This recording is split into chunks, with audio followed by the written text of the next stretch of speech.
Okay, so let's start at the beginning.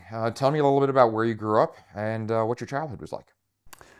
So I grew up in a little ranching and farming community in West Texas called Brackettville, Texas. I think the population was around 800 when I was there. They may be close to double that now. I think they put in a border patrol station since I left. But um, really humble beginnings. Ranching family, middle class, hardworking family. Either working on a ranch or you were working in the oil fields out there in West Texas, and had done that for generations. I think my family moved to Texas in 1840 from Sevierville, Tennessee.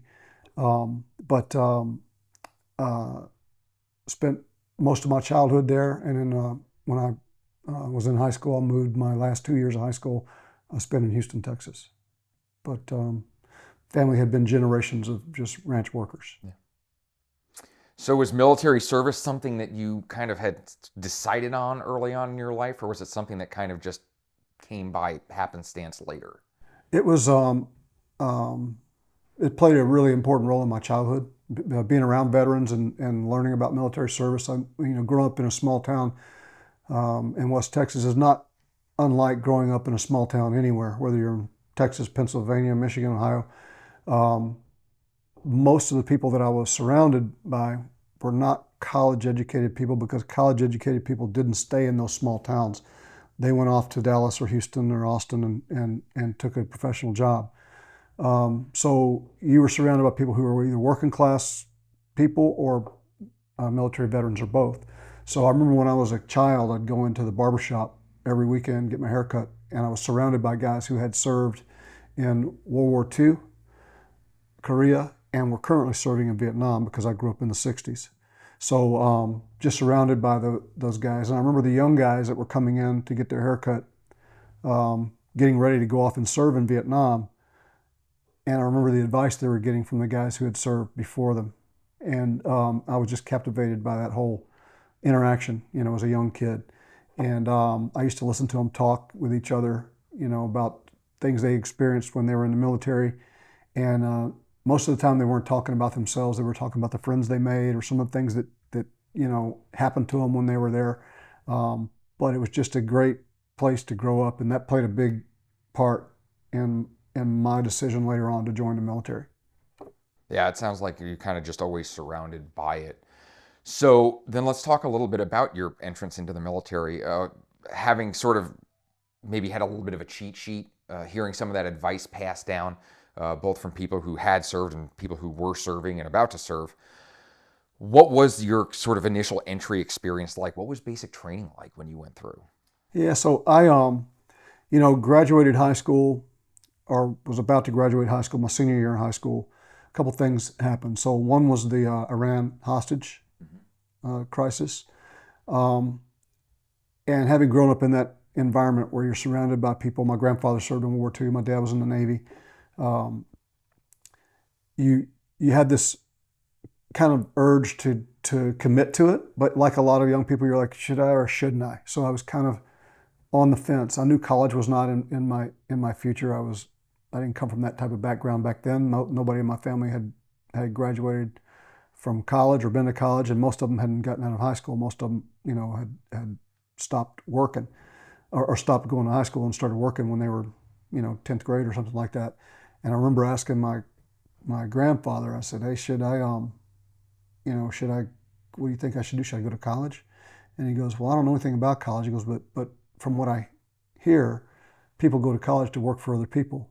And if you want to work for somebody, I got plenty of work for you to do right around here. So you don't have to go off to college to do that. But so I was kind of on this fence though of what I should do. And a couple things happened.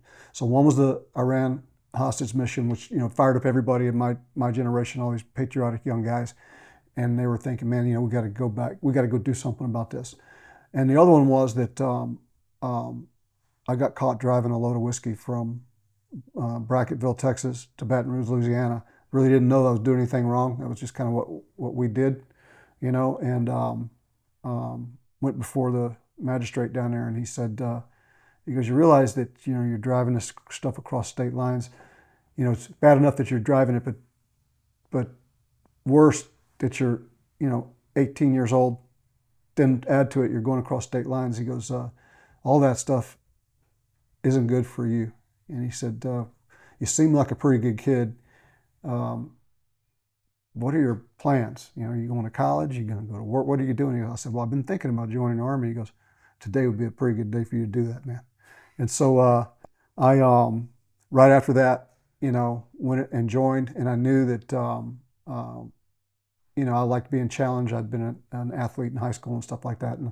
And so went in and looked at the recruiting book, and it had all the options you could do. Bravo, I'm sure you've seen it. The Camo big guys. book of jobs. Yeah, and you go back to the back end of it, and there was a picture of a guy with a green beret and a rope over his shoulder, and it said, if you don't think you can make it, don't even try. And I was like, that's what I want to do right there. So I joined the Army in June of 1980 on an SF baby contract, what they used to call it back then. Now I think they call it the 18 X-ray. 18 X-ray program. Yeah. Back then they called it the SF baby. That was kind of the unofficial name of it in the Army circle. So is that like a fast track pipeline? It was. So I went in and joined in June, was on the delayed entry program, went in January, went to basic training, went to AIT, went to jump school, and then in June of 1981, I was in the Q course,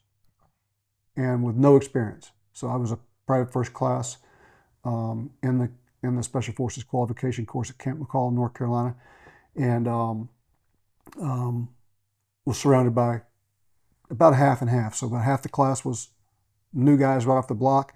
The other half were seasoned non-coms. Okay. And really that course back then was set up for non-commissioned officers. And they didn't change it. So that was the problem with that particular program. They had a course that was designed for E5s, E6s, E7s. And when you landed there as a PFC, you were not prepared for that, right? Because they didn't change it to accommodate you. They didn't give you any kind of extra training. I think later on they ran something called pre-phase. I didn't go to that. I went straight off the block, and I had never even seen a compass before.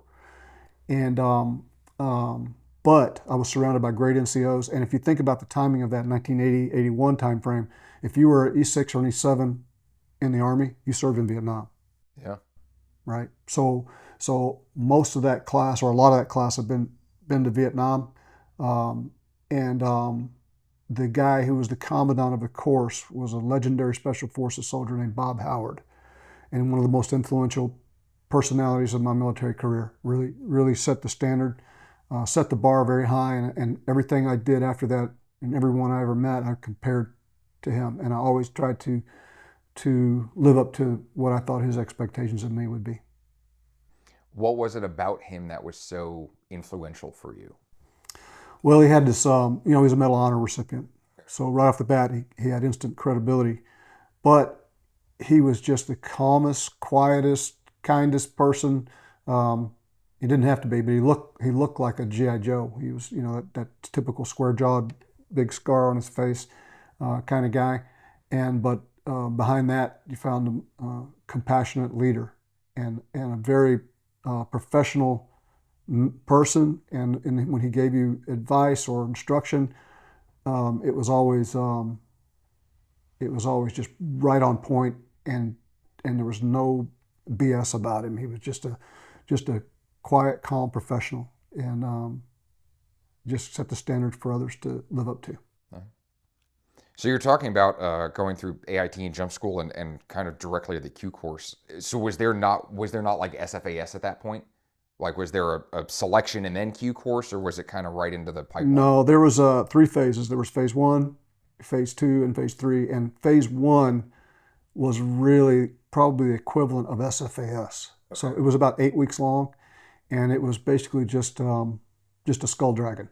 You know, you rucked every morning and ran every night and everything in between. And it was the weed out part of the Q course.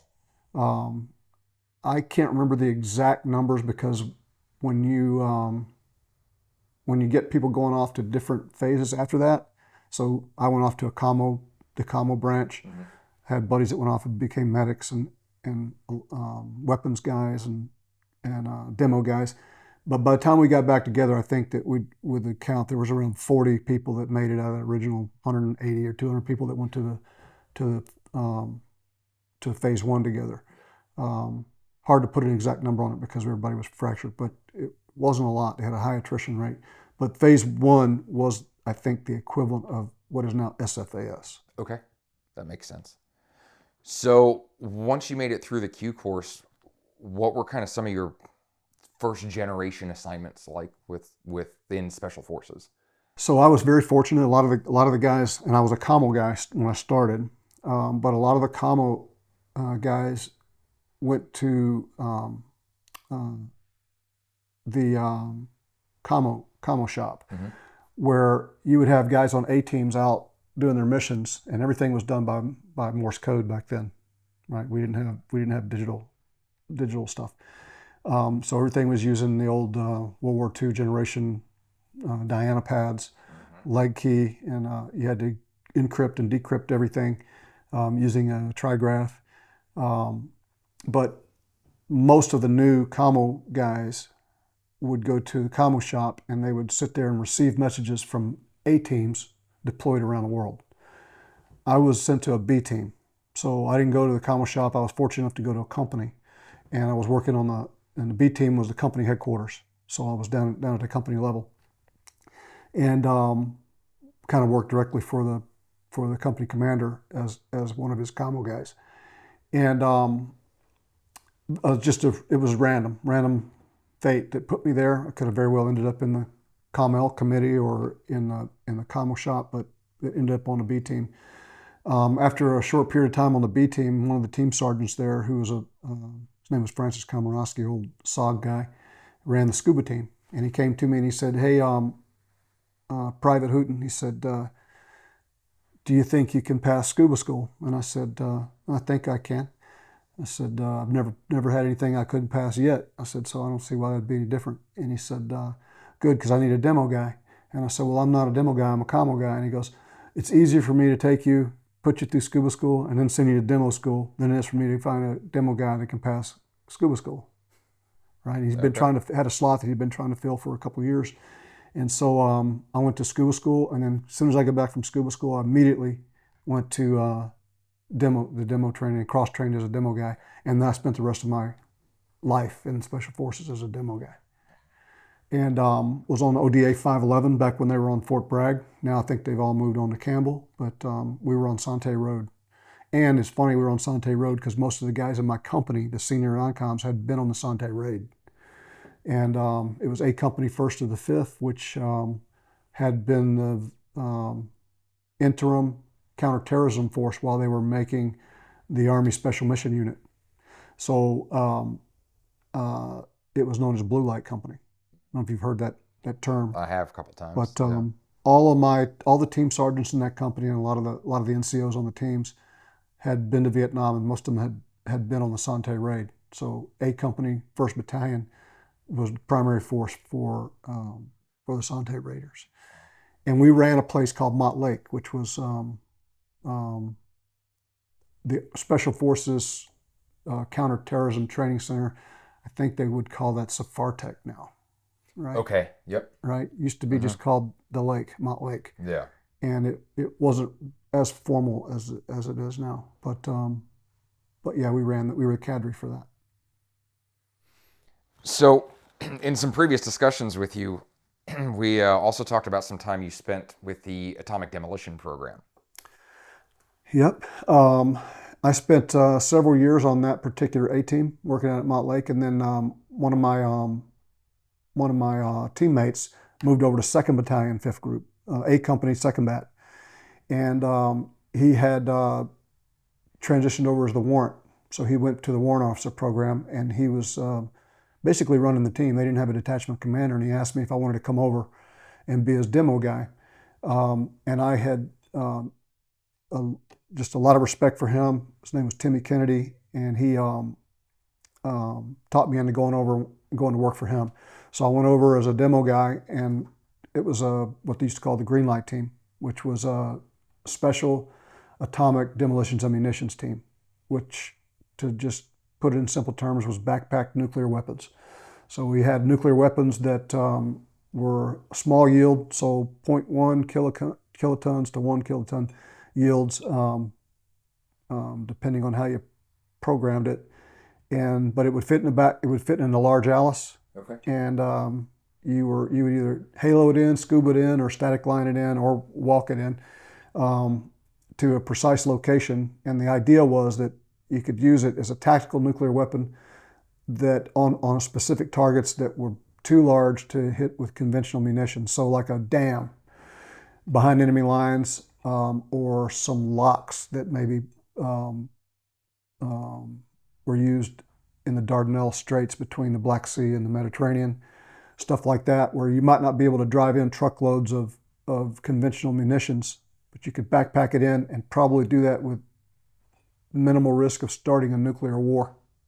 All right, so you couldn't use one of those big strategic nukes, but you might be able to get by with a tactical nuke, and that was the concept back then. And that thing had been around for. You can go back and look at videos on Google, and they were doing that in the 50s and 60s. So it was old school Cold War idea. What's the exfil plan for a mission like that? So the macro view of it is you walk it in, or you move it in however you get it there. Right. Put it on the target, you place it as a timer, and then you hope you can get out of the area before that thing goes off. And it was an interesting mission set. You got to do some really interesting training. So everybody was halo scuba. You practiced putting it in and out of submarines and jumping it from every platform you could. But it was a lot of oversight and work, right? So you had to go in and work and drill on that thing all the time. I used to think, hey, it was a cool idea, but a lot of other teams are getting ready to go out and do all this fun stuff like winter warfare training. Yeah. We didn't do all that. We focused primarily on that device and how to deliver it. Yeah, I was going to say, such a niche mission set. It took up a lot of time. Yeah. You guys are probably pretty laser focused. Yeah. So you mentioned Blue Light Company and SMU, and that's obviously where you wound up after Special Forces. So at what point in your Special Forces career, so did you start looking at SMU? Did SMU come to you? Kind of what was that initial recruitment cycle like for you? It's a good question. Back then, things were a lot different than they are today. So there's still very little known about that SMU. Back then, there was nothing known about it. I mean, you would hear little bits and pieces about people would go off and try out for it, but they were told, don't go back and tell anybody what you did. Yep.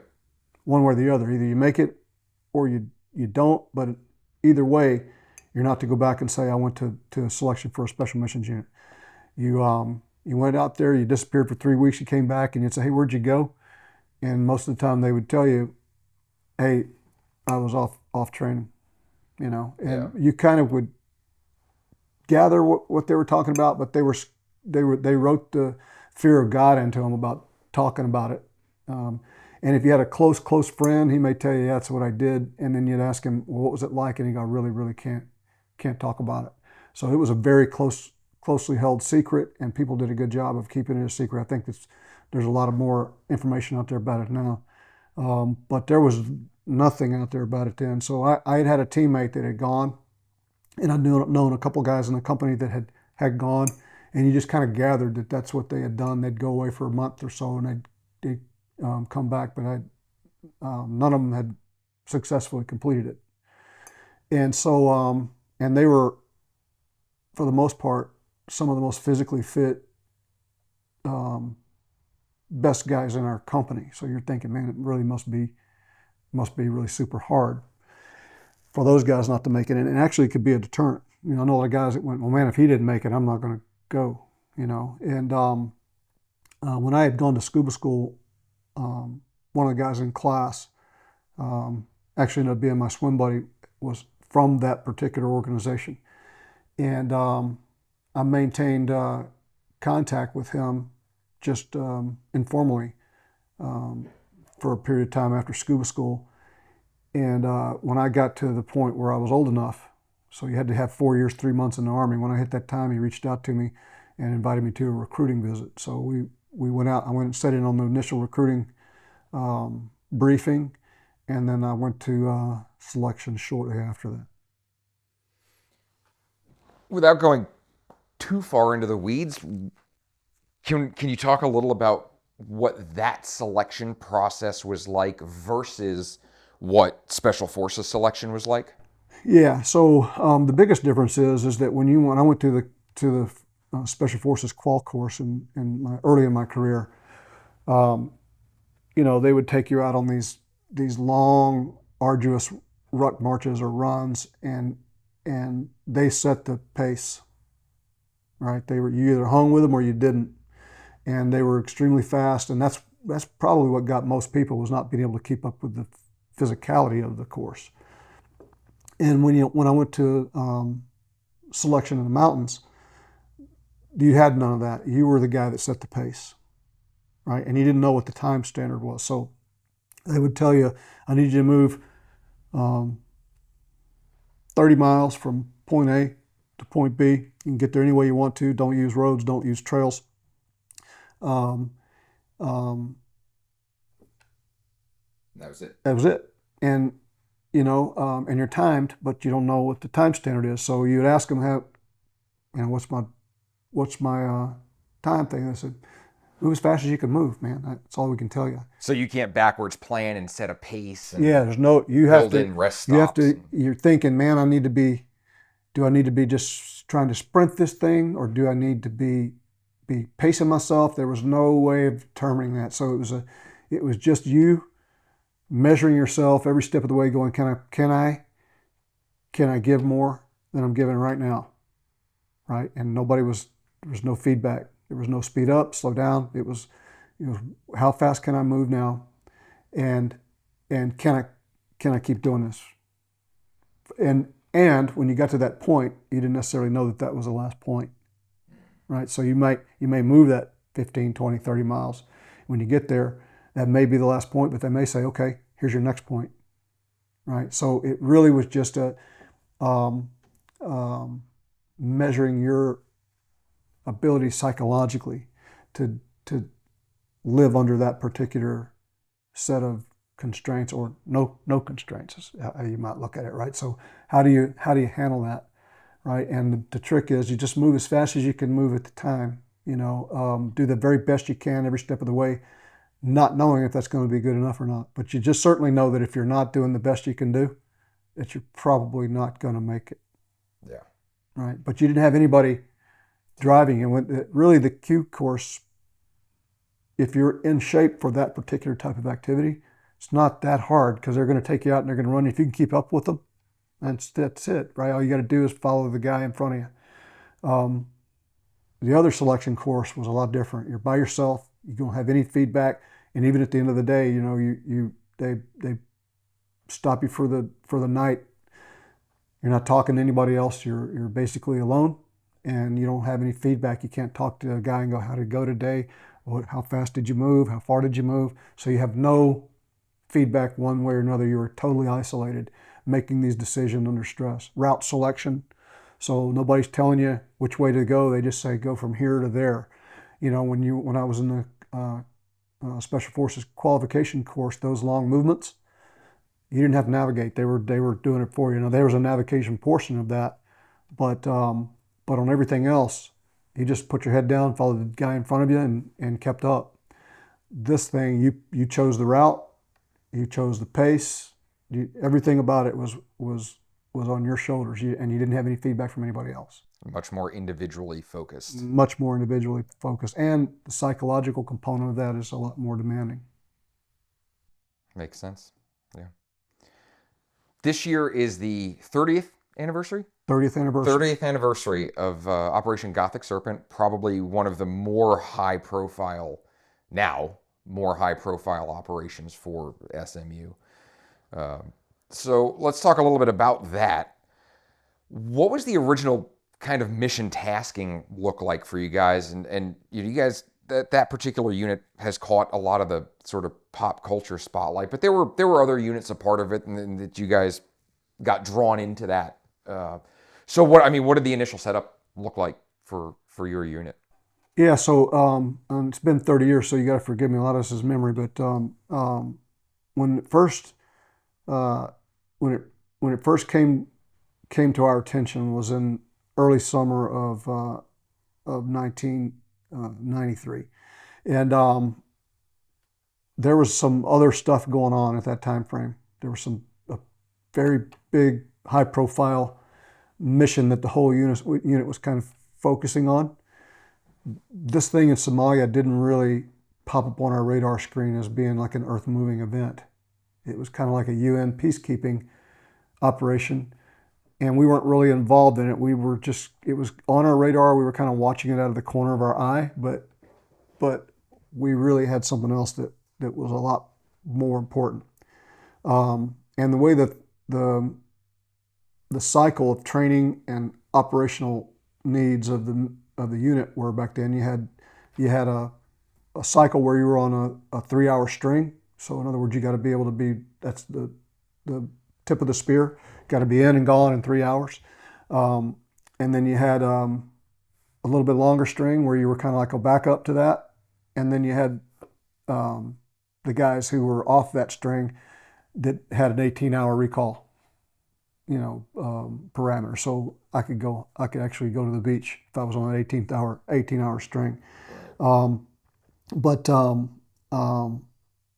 this particular mission, Gothic Serpent, initially went to one of the other squadrons, and they didn't want it because at the time it was only a partial squadron. It was a small unit, like a team or maybe two teams, because that was the way we looked at things back then. We were like, hey, we don't want to put in a lot of people, because the more people you put it in, the more complicated it becomes. The bigger footprint you have, the more likely you are to have some sort of problem. So if we could do it with the smallest amount of people possible, that was our choice. And training or operations back then were kind of planned at the team level. So a team would take it and they would look at it and they would go, this is the way we want to do it. And if they got to the point where we don't think we can do it, we need to pass it up to a troop level. Troop level would look at it and they would go, okay, we've got 3 or 4 teams involved now. If we can do it, we'll do it with that. If not, we'll pull in another troop and we'll pull in a squadron. And if you could do it with a squadron, then you did it with a squadron. But it wasn't dictated to us. We would look at it and go, we think we can do this with 2 people.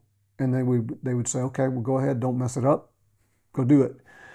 A lot of times they'd come back and go, this is more than 2 guys, this is a whole team. But because it was, when we first got it for planning, when I say we, the unit got it, it was a one team thing, because it was a kill or capture, and with emphasis being on the kill part, right? And so we were like, we can go into Somalia, do this. Nobody's even going to know what happened. We can blame this on somebody else, and we accomplished the same thing. And then so the primary squadron was on the string. When if we send a team or 2 to do this particular job, we're not going to be available for the other big job that everybody is really focused on, and so we're going to pass. We're not going to take it. And they passed it off to another group, and they started the initial planning on it, involving 1 or 2 teams, and then through the development of the plan, a couple of months went by, right, and we still weren't quite sure we were going to get involved in it yet. It was one of those things that may happen, may not happen, but they ran through their backup time, and now they were the primary guys on the string, and they were like, we don't want any more either. So they dumped it onto C Squadron, and right after we got it, we had the Pakistanis went in there to help out with that UN mission, and they were hit, and they lost, I think, around 30 people, including armor. They were a tank unit, and so there were also some MPs who had run over a landmine, and it killed four soldiers, I believe, U.S. soldiers. And then it became, okay, we're gonna do this. And when that happened, it went from being a couple teams to a squadron. And then at the time, we had a JSOC commander named Wayne Downing, and he wanted to get the Ranger Battalion involved. I was outer cordon. And so it went from being a couple of teams to Task Force Ranger, which was around 500 people. Dramatically different. Yeah. Yeah. in every measurable way. Not something that we were super excited about at the time. I was just going to ask, how does that sort of Yeah, bloating kind of affect the plan? no disrespect to the Ranger Battalion because they're an outstanding organization and a great with great capability. But and even now, looking back on it, when you put 500 people into an objective, even if the enemy doesn't show up, there are chances of you hurting someone, wrecking an aircraft, somebody falling off of an airplane, landing on a fast rope, is there even without the bad guys being there. So it's just a lot more complicated, and it exposes you to a lot more risk. The more people you put in. So, but it wasn't something that we'd ever done before. We'd never worked on that scale before. That's a big package, including the aircraft that went with it. I don't know how many aircraft, but 20 plus rotary wing aircraft, plus our fixed wing surveillance stuff. So it was extremely complicated and out of the box for us. But we were not going to be off of it. We were excited about going because it was we were ready to go over there and practice what we do. And I remember at the time there were guys that were left off of it initially when it was just a smaller package, and they were pissed off because they weren't getting to go. So we were excited to go do it, and we were excited about going to do it with the Rangers. So we deployed. I can't remember the exact time. Sometime July or August we went over there. Was it just a lot of like recce at first? We started trying to roll up the staff. So we were gathering intelligence through human sources and through commo. Didn't take us long to get involved in it because 2 or 3 days after we got there, we got hit with a mortar at the hangar. They dropped a mortar, and we found out where it was coming from. It was coming from an old UN building, a building the UN had occupied. Still apparently had some staff members there, but when you talk about UN staff, you're talking about locals that were working for the UN at the time. They could be good, they could be bad. You don't know where their loyalty lies. But in any event, we had a mortar that came out of that particular compound, so we flew in and hit that compound, which was our first real operations. We went in. I can't remember how many people were there. We captured some people, and there was a lot of suspicious stuff laying around, a lot of cot and a lot of money laying around that particular compound. Suspicious at best. More than likely, it was bad. But our point was that we took a mortar round out of there, so we were going to retaliate. Very first operation, and then after that, we started hunting down members of his staff. So his key leaders. And we were having a hard time locating him. And to be honest with you, I think at the time, our information would lead us to believe that he had left the country, to a neighboring country, maybe Kenya or something like that. But he still had a lot of staff there. So the guys that really ran the show were there, like Osmanato, Omar Salad, and those guys were still running around. So we focused on those particular guys and the infrastructure. So any place he had weapons and equipment, communications, things like that, we went after. We did a total of 8 missions, and that includes the October 3rd mission, but 7 missions before that. And we had, basically a couple of options of doing it. We could either do it by helo or by ground, or a combination of the two. Yeah. So I do want to obviously talk a little bit about October 3rd. Before I do that, I think there's a now a very large sort of, again, kind of pop culture tie-in through the book and then the movie that followed the book. And thanks to the movie, there is one particular incident between you and then Captain Steele that has kind of been immortalized in the canon. And I got to ask, what is the actual story between you and Captain Steele in the Chow Hall? Yeah, it made a good scene in the movie, but it was really wasn't that big a deal at the time. We had had developed relationships with some of the non-coms in the Ranger Battalion, and we were doing some cross training with them. So we were going out with them on their blocking position rehearsals. We were helping them work through some of their CQB training, if you think back in the time in the early '90s, close quarters battle or CQB wasn't something that was common knowledge in the big army. Those tactics, techniques, and procedures were primarily developed by special mission units, for special mission units. So big army was doing stuff like patrolling, either vehicle or foot patrolling, working on this what I would call the basic infantry component of training for the military. So we were doing our workups for close quarter battle, and we brought the Rangers in to participate in it. And Rangers, you got some young soldiers that are starting out their career there, so you're emphasizing things like safety and stuff like that. So in the training, we were talking to them about making sure their weapons on safe at all times, unless you're going to engage something, and then finger on the trigger only when you're going to pull the trigger, and then the rest of the time it's off the trigger. And one of the things that we used to say to each other was, "This is our primary safety." Right? So you got a safety on the weapon, and you have muzzle awareness, which is a facet of safety. But really, this is the one, because this is the one that's connected to your brain. So whether you're going to pull the trigger or not, that's the final one. That's the final safety and the most important one. So we would repeat that in training to them, and then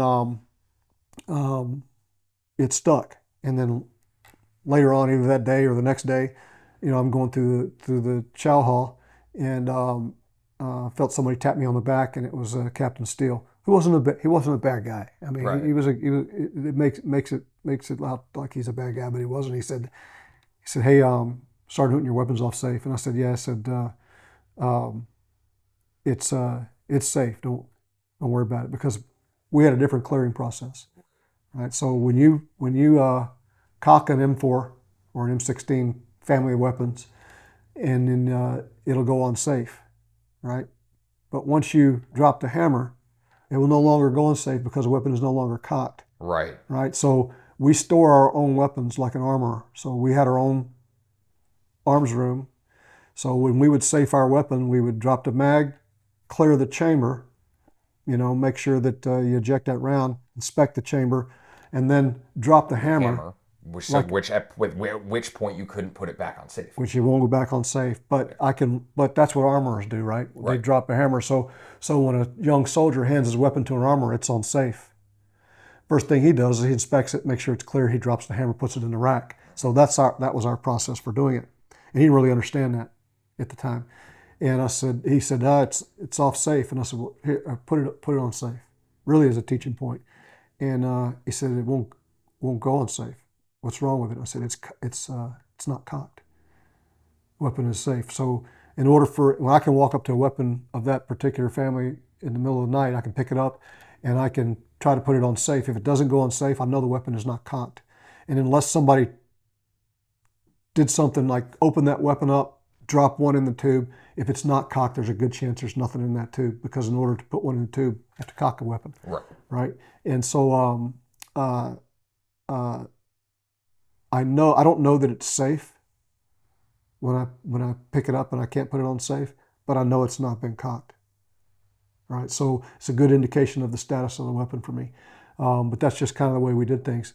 He didn't do things that way. He did things the way they did it. And so I just said, "Hey, that's it. I got it. Don't worry about it." It was a minor thing, but there happened to be a couple of young soldiers standing around when that happened. And later on that night, they did a skit, and they combined the training that they received that day, where, hey, this is my safety, with that event, and they made this skit up to kind of roast their commander. Yeah. And it was all in good fun. But ended up in the movie a little bit different, but went down in history as the fact of the matter, right? But no, he wasn't a bad guy. He just didn't know what we did. You guys just had different procedures. Yeah. Well, and the telephone effect kicks in, and every time the story gets told, it's a little different. Yeah, it's a great story. Yeah, yeah. No, like you said, it made for great movie making. So to go back to October 3rd, and you kind of touched on some of this a little already, but I'd like to kind of dive into it as best we can. When the initial decision was made that, hey, we think we know where he is. We have intelligence that indicates we're gonna actually launch a raid. We're gonna go directly after the man himself. To touch on your previous point about sort of what you guys had envisioned as the initial package size and mission format, for lack of a better term, versus what it turned into.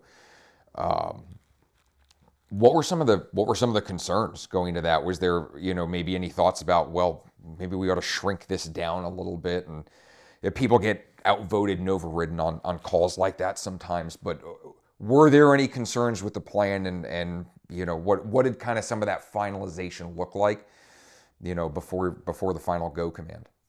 Yeah, there were some big concerns down at the team level. One, we'd never done it before. So it was like, hey, we haven't worked in this big package like this before. We think we would do better if we had a smaller contingent. Um, but in hindsight, being 2020, when you say I want a smaller contingent, it really means I want a smaller contingent as long as I'm on it, right? Right. Because I think it should be a one-team mission, and my team It should should be be my team. my team Yeah. that does it, right? And so you got that factor going on, right? And you got a commander that's going, a squadron commander that's going, I'm going to try to get as many of my guys involved in this as I can, because if I leave somebody out, it's going to create hard feelings, right?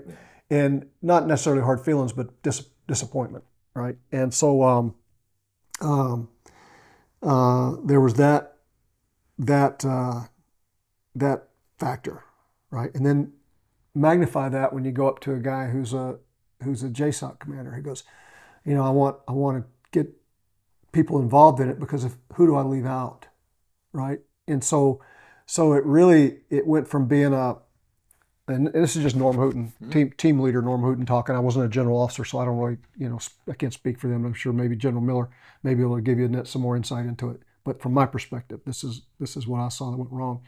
One of the things that I would do differently was I wouldn't send as many people, and I would, at some point, you have to go, um, all you guys are equally qualified, and I'm picking this particular team to go do this.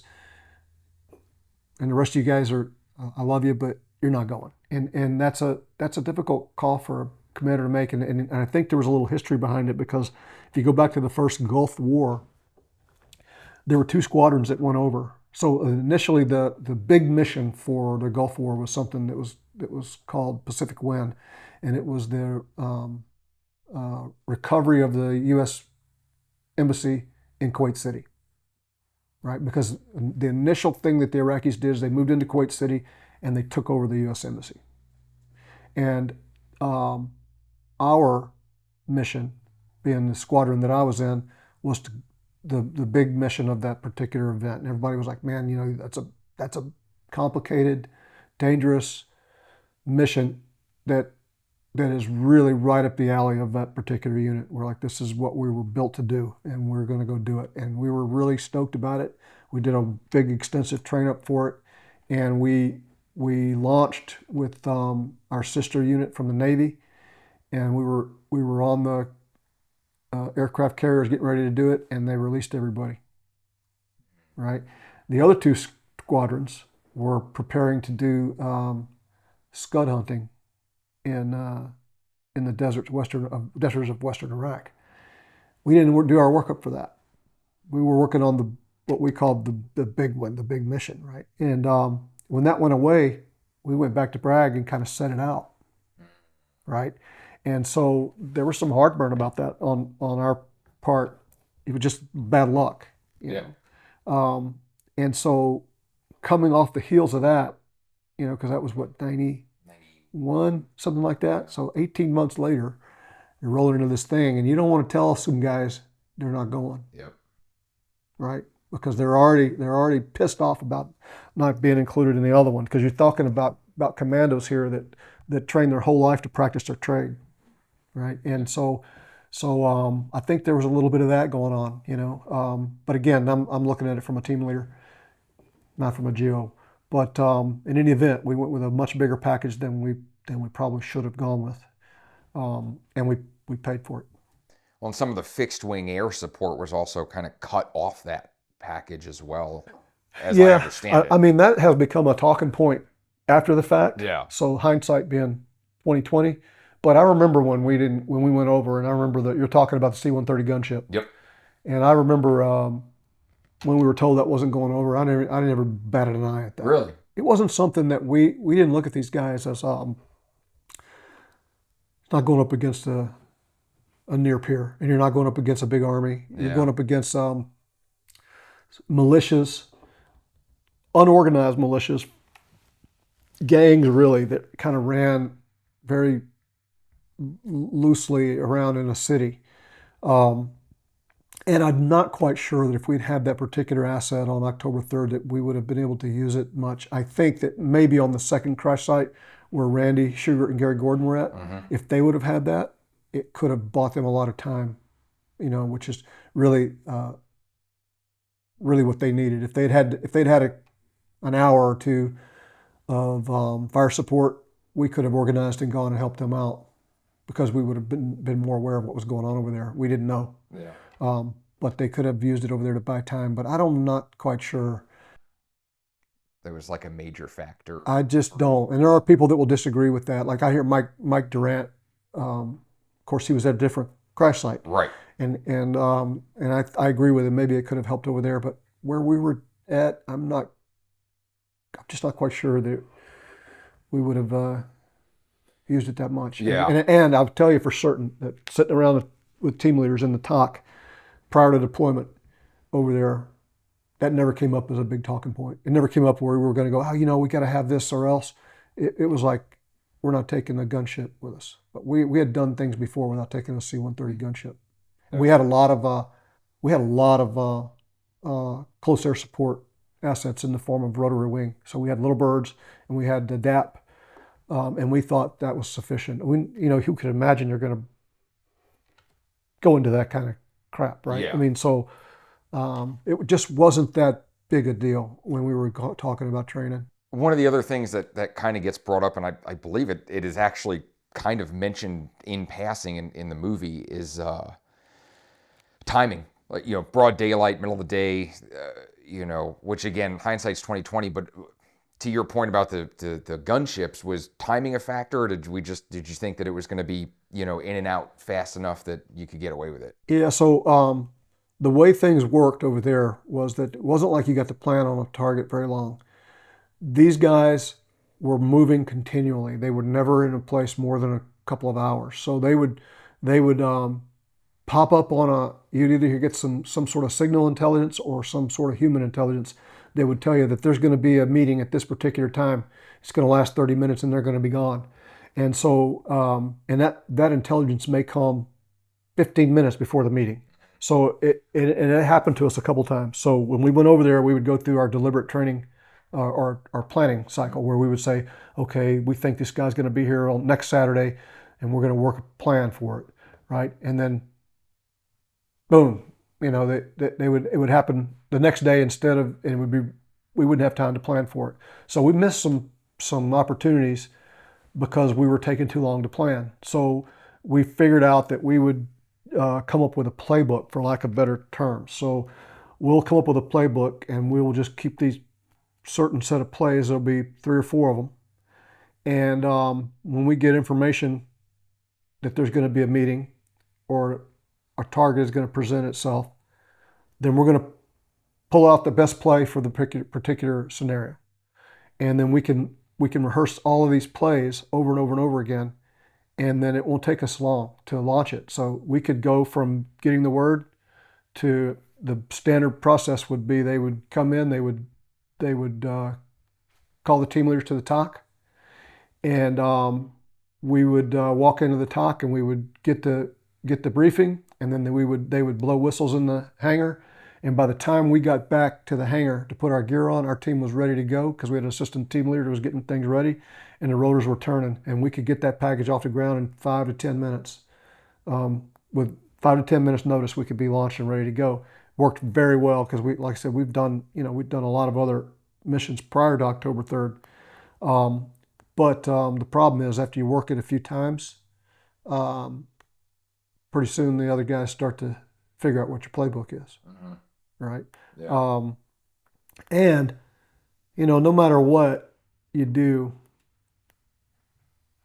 if you have that big of a package, like I said before, the bad guys don't even have to show up to the battlefield. If you run that thing over and over and over again, the odds are that you're going to have something happen. Right.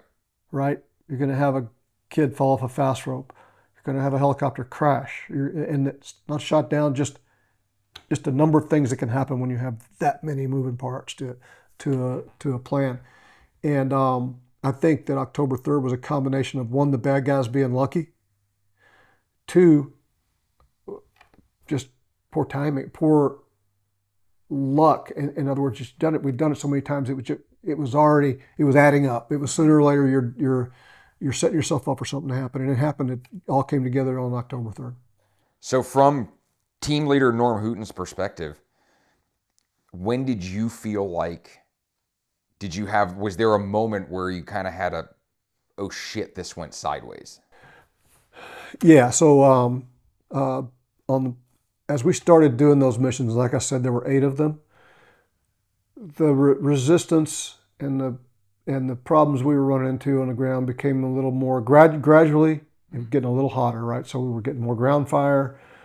We noticed about mission 4 that they started focusing from trying to shoot soldiers on the ground to trying to shoot aircraft, right? So they started focusing their fires more towards the aircraft than fighting on the ground. So we noticed that, and talking to General Miller a couple of weeks ago, one of our soldiers had gone to him and said, "Hey, they're really starting to shoot at these aircraft a lot more. We might want to think about getting them out of the area." But it wasn't to the point where it was really running us off. It was like something we looked at. If I could go back and look at it now to go, okay, the writing was on the wall. Yeah. But it wasn't at the time, right? So it was something that we noticed, but it wasn't something that would cause us to change what we were doing. But on October 3rd, we knew it even before we landed. So going in, you could see tires burning in the city. It was the first time that we had ever gone in, and we had 2 Little Bird gunships leading our formation, and their job was to, if there was anybody on the landing zone, they were going to clear it out with minigun fire. They'd never done that before. Most of the time, as we were coming in, they would run. Yep. Nobody would stand and fight. But I noticed as we were coming in, and that the 2 lead Barber elements, the Little Bird gunships, went hot on the LZ. So they cleared the LZ with minigun fire, and I thought that's the first time I've seen that happen. And there was already ground fire at the aircraft. So there was RPGs that were flying past aircraft in the formation, a lot of ground fire coming in, and there was a lot of shooting from the aircraft to the ground. So the fight started before the helos were down. So that was the first time that had happened. So the Little Birds went hot, and all the chain guns on the aircraft were going hot. Individual assault teams that were on the aircraft before it was landed, they were shooting, they were engaged. So there was a lot more fire early on. Whereas on the other missions, we got on the ground, and the longer we stayed on the ground, the more ground fire we received. When we went in on October 3rd, the aircraft were receiving fire immediately. That's the biggest difference. But even so, we kind of expected that, and we planned for that. Yeah. It was the first time it had happened, but we were like, okay, that's not a showstopper for us. But it's something different from the other 7 missions. And when it really went, as a team leader, I'm watching my watch. Mm-hmm. I'm looking at time on target. I'm going, okay, 5 minutes on target, 10 minutes on target, we're good. 15 minutes on target, we're starting to... A little long. And 15 minutes on target with no exfil in sight, right? You're thinking, okay, man, things are getting... You start to get that... It's almost like... I can't imagine what a quarterback would feel like. I've never played quarterback, but if you're in the pocket and you're getting ready to pass the football, 5-6 seconds, you're like, okay, I don't know where it's coming from, but there's something coming. I've been standing here a long time trying to pass the football, and I haven't thrown this thing yet. So something bad's about to happen. So I'm looking at my watch, and I'm starting to get a little nervous. And the reason that we were on that target, couple reasons, but on infill, one of the young Rangers had fallen when he was fast roping. He fell off. I don't think he ever found the rope. It was very dusty. Aircraft platforms were unstable going in because it was tight. and he missed the rope and fell about 90 feet. And lucky he didn't die. It was Todd Blackburn. But we were working a med package on him, so we had our medic over there working with the Ranger medics trying to stabilize him for exfil, and that was taking a while, right? You can't just pick a kid up that's fallen 90 feet, drag him into a house and throw him on a helo, Right. right? You've Yeah. got to, you've got to stabilize him, got to get him on a litter, and this was all happening on a street corner. And while they were doing that, that building was clear in just a matter of minutes, and we were ready to go. But now you're working on a casualty, and you're watching that watch. And I remember thinking, and as I'm watching it, I'm hearing the blocking positions start to engage. Right, I'm hearing the machine guns go off on the blocking position. Then we start to receive fire on the target building, and we have assaulters in the building that are starting to return fire. I'm thinking this is starting to make me nervous, right? But still at the time I was thinking, okay, we're going to be able to get out of this because this is what we do. Mm-hmm. But I was like, hurry up. In my mind, I'm thinking, hurry up, guys, hurry up, guys. This is not getting better with time. And then just about the time we got that casualty ready. Now, while that's happening, because you're giving enemy time to react, they're coming, right? And that's why all that fire is increasing, is because guys now know you're there. They're responding to the target, and they're starting to fight on the perimeter. And so in order to help out, the aircraft are coming in closer and closer doing their gun runs. So these Black Hawks and Little Birds that had initially inserted the assault force in the blocking positions, they also had miniguns on them. Mm-hmm. And so they're flying around, they're helping out as best they can. So they'd see a group of militiamen coming down the road, they would engage them from the air. But they're having to come in closer and closer to the target building, which makes the focal point smaller and smaller for the bad guys, right? So you're getting more aircraft, smaller amount of airspace, increasing amount of fire. So just the odds of a helicopter running into an RPG are getting greater and greater. Right. Right. So up to the point where we're treating the casualty, we're still thinking, okay, we're going to be out here in a few minutes, but we really got to hurry. Yeah. Right. And then we're all hanging out on the roof, not hanging out on the roof, but we're up there on the roof waiting to get the thing solved so we can exfil. And we're engaged in a gunfight around a building, and then we see the helicopter go down. And when that thing went down, I was like, okay, here we go. Yeah. It happened. So we're not getting out of here anytime soon. And that was really the turning point. So, but there was this nervous feeling in your pit of your stomach where, hey, we're spending way too much time here. Yeah. And then that happened, and it was like, yep, we spent way too much time here. Yeah, almost like a sort of an "I told you so" moment. Yep. Not even aimed at anyone in particular. Oh yeah, just like, no, it was like, hey man, we ran into something that pushed us over our time. Like I knew it. Limit, Yeah. and it got us. Yeah. And but it was a sickening feeling, because when you see that aircraft go down, you're really not thinking about an aircraft. You're thinking about your friends on that aircraft. Right. Right. So Cliff Walcott, Donovan Briley, and that whole crew, along with our assault team members. We had our sniper team members. We had a sniper team on the aircraft. We had Jim McMahon, Steve DeLellis, Dan Bush, and Jim Smith on there. So when I see the aircraft go down, I knew who's on it, right? So it's not like we lost an aircraft. We've got friends now who are either dead or in serious trouble, surrounded by a bunch of bad guys. So that's a sickening feeling. Right. Yeah.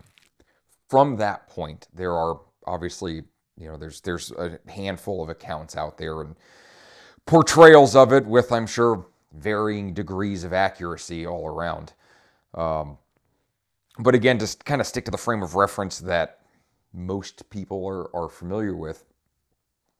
The end of the movie, is the actor Eric Bana portraying team leader Norm Hooten basically on a refit, getting ready to go back out, and so that's the end of the movie. But that very much was not the end of the operation. So what were kind of some of those follow-on missions or operations that took place, kind of where the general account of things tapers off for a lot of folks? Yeah. So I want to go back to something that you said about varying accounts of it. It doesn't surprise me that there are 50 different accounts of this Right. because there's once that helicopter went down, you had 4 blocking positions, each one of them in a different position. You had the assault force. You had different components of that assault force, and I'm still 30 years later, still finding out things that I didn't know, right? From people who were across the street from me. This is what we were dealing with at the time, Well, so and because everybody everybody, was fragmented. So right. you had separate little fights going on from each position on the field. Every assault team had their own little fight they were fighting through. They were clearing their own building. It wasn't like we had consolidated and we're going to hit one building. We were fighting on the street, and each time you enter a house, there's a different fight depending on the team. Block of positions doing the same thing. Guys at the helo, stories that they were telling when I was up at Bragg a couple weeks ago. You're going, man, I had no idea that was going on. So still learning things that happen, and I don't know that we'll ever know the full truth. It just amazes me that after all this time, I'm still learning things about it. But going back to your question about what happened afterwards, is that once we got to that aircraft, of course, we fought it out all night at the aircraft trying to recover one of our friends who was under the bird, and it was Cliff Walcott. And once we got him out of that aircraft, we were ready to go. And we had people, I've heard people say we were surrounded and couldn't leave. We could have left the aircraft anytime we wanted, right? We could have fought our way out of there anytime we wanted to. We had some. The longer we stayed there, the longer we were receiving casualties. I think at some point we were at 70% casualties for the squadron, including 6 KIA. But there were a lot of other wounds and stuff along the way. But the thing that kept us there was we couldn't get Cliff out because he was in the wreckage. And so once we got him out, we moved to the Packy Stadium, along with 10th elements of 10th Mountain. And we moved, we loaded up our KIA and our WIA onto whatever vehicles we had. And the rest of us basically ran beside those vehicles to the Packy Stadium, which was the Mogadishu Mile. But it wasn't until I got back to the stadium the next morning that we realized we had another crash site. We were unaware of that. There may have been some people that were aware of it, but I can tell you that the guys at the crash site where I was at, we had no idea there was another crash site. So we got back to the Packy Stadium and you're thinking, well, that really was a bad night. But as bad as it was, it's over. Now we got to sort through it and figure out, what we do from here. And then they came up and said, hey, you got to get your stuff back on. We're going back out. We've got people still in the city. And I was like, who? And they were like, we got another crash site. And that was kind of like a kick in the gut. You're like, oh man, okay, here we go. So we flew back to the hangar. We reconsolidated ammunition and people because we had 60 or 70% casualties in the squadron, and so we were trying to put together these working teams that could go out and try to find the survivors if there were any of Super 6-4, which was the second crash site.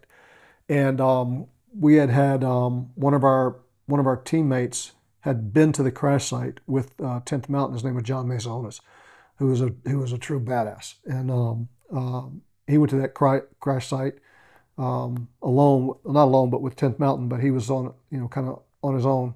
Went there and reported back that there were no survivors there. There was no one there, no bodies, no nothing. And so we didn't know where they were at, but we started doing these profile flight missions where we were flying over the city with loudspeakers, and also at the same time trying to locate them on their survival radio, because the survival radio has a beacon on it. And I think at the time we were using a 112, but if you flip that beacon on, it emits, and then an aircraft can pick it up and home in on it. And the beacon went off on one of the radios. And so we were trying to home in on that beacon, and then we never could locate it. But what we think happened was, looking back on it, that the Somalis had that radio and they just started turning buttons. Yeah. And it, not knowing what it was doing, and it set off the beacon on it. But we did that for a couple of days, And then on October 6th, we got hit with a mortar, right, at the hangar. And to this day, people say it's a mortar. I don't think it was a mortar. I think it was an RPG because I had my back to it when it happened, but I heard it, and it was extremely. It wasn't random. I don't think it could be that lucky because it Yeah. hit the command group. We had the whole command group there, and we had been doing an internal hot wash and or an after actions review, and we had taken a break and we were walking away from that particular meeting, and I got about 10 steps away from it and I heard it. It was like a whiz bang kind of thing that you hear with an RPG, and not, mortar, you just don't hear it. It just drops in on you. Yeah. But I remember hearing it because I heard it and I pulled my head down between my shoulders when it went off, and it really messed us up. We lost one of our best team leaders, Matt Ryerson. Our unit surgeon was hit. The squadron commander was hit. The unit commander was hit. The JSOC commander, I think, was hit. Um, Scotty Miller was hit. I mean, it was just it couldn't have happened at a worse time. Right. And that was on October 6th. And then on that same day, we had another squadron and another battalion roll in to make us whole because our ranks were so decimated, we didn't have enough people to really go out and conduct any kind of comprehensive operation. We could do little things, here, team there, but we had half a squadron. And the squadron commander was gone, out. Our surgeon was out. Our unit commander was out. Our ground force commander was out. So we brought in a squadron and then another Ranger battalion. And then we went out, worked with them, trained them up a little bit on what to expect.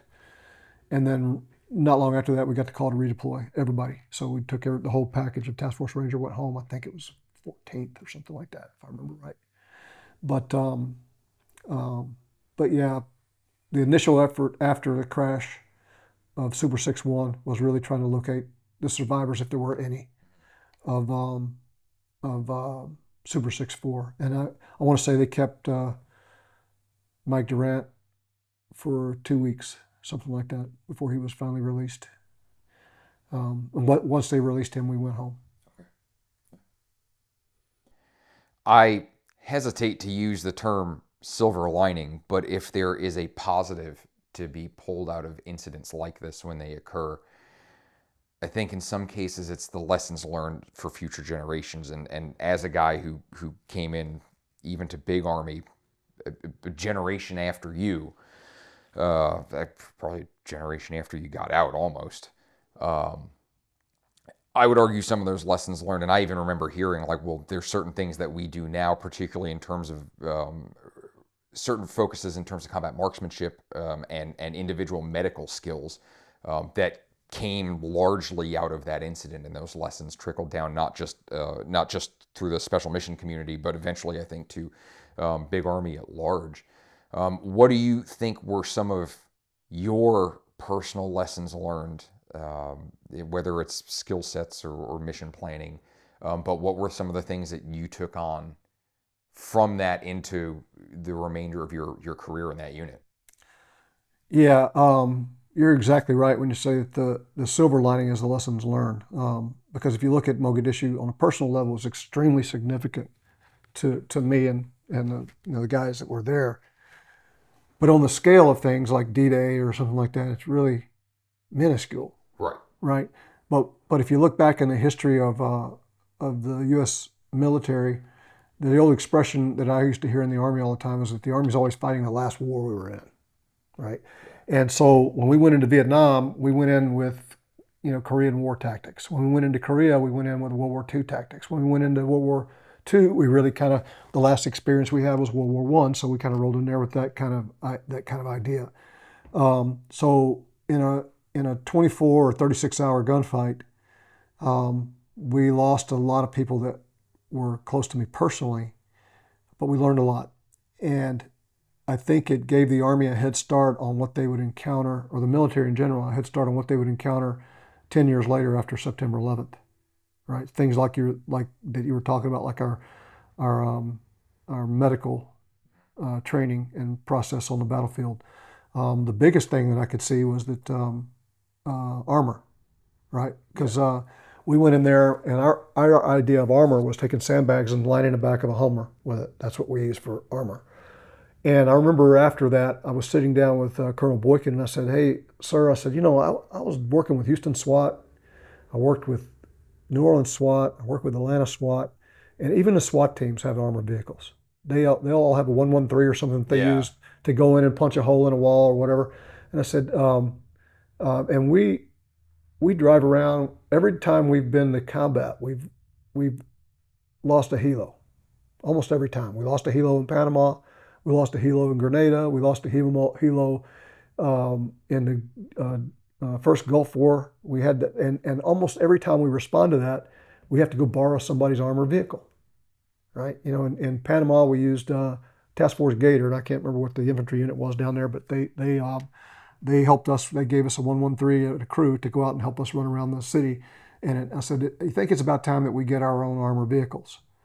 And from that, we moved forward with our armored vehicle program, which I think led to the Army adopting the Stryker, Yes. right? Which was a wheeled armored vehicle, kind of like the Marine Corps LAV, as you know. But I don't think that would have happened as fast had it not been for the lessons we learned in Mogadishu. Um, and like integrating. When I first went to Special Forces, we had one or two sets of MVGs per team. When I initially went to Mogadishu, we were using PBS 5s, right? Every guy had his own set of PBS 5s. By the time we left Mogadishu, we had transitioned over to the pilots' MVGs that we had flipped down mounts on because they were more useful in that environment. But that happened within a period of a couple of weeks. And I look at the way the Army's equipped nowadays with their MVGs and the way they integrate their lasers and stuff on their weapons with those MVGs. All those things were lessons we learned in Somalia. Now I know that since then they've learned their own lessons, but I think it gave them a good starting point.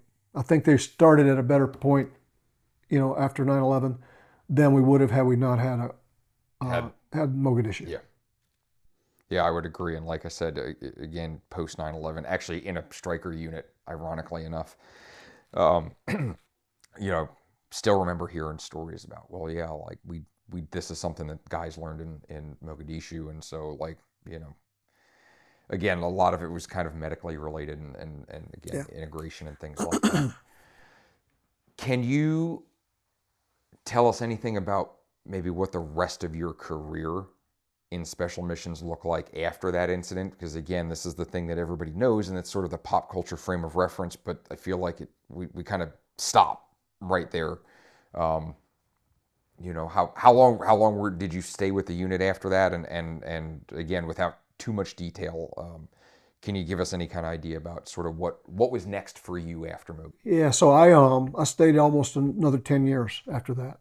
I took another team, so I was fortunate enough to have 2 tours as a TL, largely in part because of Mogadishu.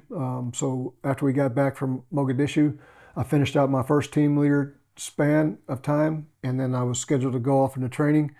But because we were short of experience, because we lost almost everybody we lost was in a leadership position, which says a lot about the unit. They're leading from the front. These guys are not, pushing people out in front of them. They're leading from the front. But we lost almost everybody we lost was a TL. So we had a shortage of experience on the TL level. So I was fortunate enough to take another team after that. Actually took Matt Ryerson's team, which was awesome experience. And then I went to selection training, became a instructor. I spent about 2.5, 3 years there. And then I came back and I was a troop sergeant major in C Squadron. And then retired out of there in 2002, primarily because of family concerns. My wife had had enough, and we had small kids. So I was married. I had at the time I retired, I had a 4-year-old and a 2-year-old, and it was every time we went anywhere, my wife was just scared to death because she had gone through Mogadishu, and it was really really hard on her, and I could see it was taking a toll on her. And so I made a decision based on what I thought was best for my family, and truthfully, best decision I ever made. I was fulfilled by everything I'd done in a unit. There was nothing more that I wanted to accomplish there, um, and I was in love with my family, and I got to see my boys grow up. Because even if nothing happens to you, we were gone on average around 300 days a year, Yeah. and I did not want my children to have to grow up seeing seeing a dad 30 days out of the year.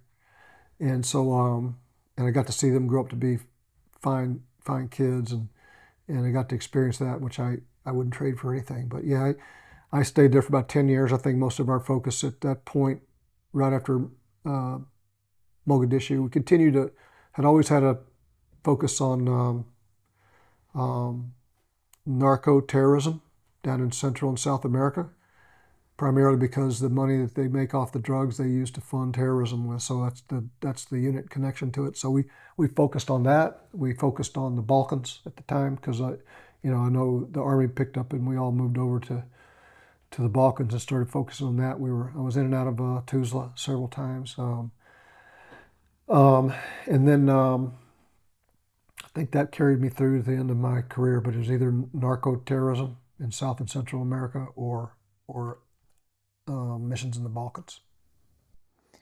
So aside from being able to watch your kids grow up, what'd you do when you got out? So I got out in 2002 or 2001. August of 2001 is when I first retired and went to pharmacy school. My wife was a pharmacist. I remember having a discussion with her. What am I going to do when I get out of the Army? I've never done anything different. And she said, "Well, you should go to pharmacy school with me. You help me study, and so I'll help you study it, so we could go, start our own pharmacy together." So I did. I went to pharmacy school in North Carolina, and then as luck would have it, on 9/11, I got recalled back to the Army, and then I helped them. Um, at the time, they were helping the Air Marshals with their training program because the Air Marshals went from 30 people to several thousand people in just a blink of an eye, and they didn't really have the manpower to run the training for it. So um, the Army, the military in general, so primarily special missions units, so guys from the Navy and from us, helped them in their initial training program, helped them write it up. Um, Actually flew a couple of missions as an Army guy. They waived posse comitatus for us to do that, along with some of the Navy uh, our Navy brothers. And then at some point, I transitioned over to a civilian employee in 2002 timeframe and worked as a GS employee for the Air Marshals as their civilian trainer. So I was the national training coordinator for their special mission unit. And we had 26 teams, 26 offices, and uh, we basically put together a small special mission component for the Air Marshals. And did that for a while. And then I went over to Jordan, worked at the King Abdullah Special Operations Training Center, otherwise known as CASODIC. Did that for about 3 years. And then I went back to pharmacy school. And I went back primarily because a lot of the people I had served with in the SMU were suffering from PTSD and substance abuse. Several of them had died of overdose and suicides related to substance abuse. And so I felt this call to duty to go back and try to figure it out. A little bit naive because once I got into it, I realized now, 10 years later after going back and doing it, that I'm no closer to the answer than I was when I started. But it was something I had to do. And then along the way, started a cigar and whiskey company with a good friend of mine out of Orlando. Um, we used to sit around on our back porches and just talk, and we'd have a whiskey and a cigar while we were doing it. And one thing led to another, and we started making our own, and it's been very successful, a lot of fun, and we still do it. Yeah, whiskey and cigars was what brought us in contact in the first place. I think you guys were kind of one of my early generation uh, coverages of my Veterans Vices column in Recoil, and that's been a great experience, and it's been great to stay with you since then. Um, I would argue that you guys are probably one of the more prominent veteran-owned businesses in that whiskey slash cigar space. At least of the companies I've had the privilege to work with through the magazine, I see you guys frequently. Um, you kind of answered the question already, but I'd like to hear a little more about it. What was sort of how did it come about? What was the genesis for, hey, let's Yeah, pull the yeah, trigger and make this a business? yeah. So we enjoyed each other's company, and his son went to West Point, my son went to West Point. That's how we met, is through that association, and we became really good friends. And we lived not far from each other, less than a mile away, and he'd come over to my house, I'd go over to his house, and then um, it was on the 25th anniversary of Gothic Serpent, so 2018. That I just said, hey, I love doing this, and I really want to send some of my buddies up at Bragg some cigars for the anniversary. So I want to make something special for them. But it wasn't going to be a long-term thing, which is going to be a one-shot deal. And so a friend of ours had his own cigar company. He was a Cuban guy, and he was a master of his trade. And he said, I'll make the very best cigars I can make for him. And we drew up a logo on a cocktail napkin and a name for the cigar. It was Gothic Serpent 25. And we had the bands made locally, and we banded them ourselves and sent them up to Fort Bragg for the anniversary, and everybody loved them, and they started calling up and saying, hey, how do we get some more of them? They were awesome. And we at the time, I told them, I said, we really don't have any more of them. We didn't make them planning to keep making them. We made them for an event, and then the request became so persistent that we decided to start making them. So when we started making Gothic Serpent 25th anniversary, we put 10 cigars in a box. We sold it, and most of it that we sold was to people outside the military because they loved it. The cigar was awesome. The story was awesome. And we, our plan and our intention and what we did was the goal of doing it was to give back to the community. So supporting veterans causes. And that's what we do. Now, since then, we partner with Folds of Honor, and we've supported several unit scholarship fund events, some JSOC events and stuff like that. But it's been a labor of love. But we started with cigars, and then shortly afterwards paired it with a whiskey. Like peanut butter and jelly. Yeah, for sure. Yeah. What would you say is the most important part of Hooten Young's message for you personally? Well, it's important to us. We want to recognize a particular culture of people, and that's veterans. But there's a fine line when you go into that, and it's I think it's important for me to always relay this to my partners, is that you want to represent them, but you don't want to misappropriate their culture. You want to do it in a classy way, an honorable way, a respectful way, that they feel good about when you're doing it. So that they don't have any kind of resentment towards you for trying to capitalize on a tragic event or capitalize on their particular service, right? So it's tricky, and not a lot of companies can do that. So I think that's one of the things I'm proudest of, is that we've been able to do that. We walk that fine line of recognizing their culture and paying homage to their culture, but not misappropriating that culture, right? I'll give you a good example. A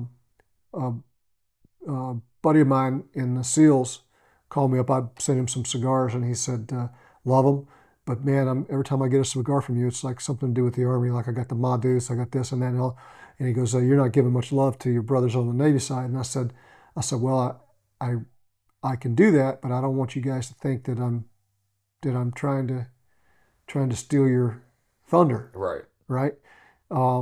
So this is what I'm thinking about doing. I'm thinking about making a cigar called Neptune Spear for you guys. Right.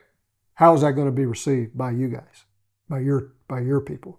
Because I wasn't on that particular operation, right? But I do think it's one of the most significant events in U.S. Special Operations history, and I want to recognize it for you. but I want to do it on your terms, right? So we talked it out, and we thought we'll go ahead and do it. But those kind of things, are important.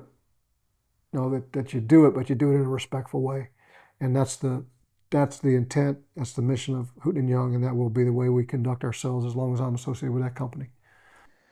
What is next for that company? What do you guys? You've got cigars, you've got whiskey. Like I said, I've seen you guys go out there do some partnerships, continuing to support the community. What is next? Yeah, no, we're going to continue to grow the whiskey and the cigars. That's our lane. That's what we focus on.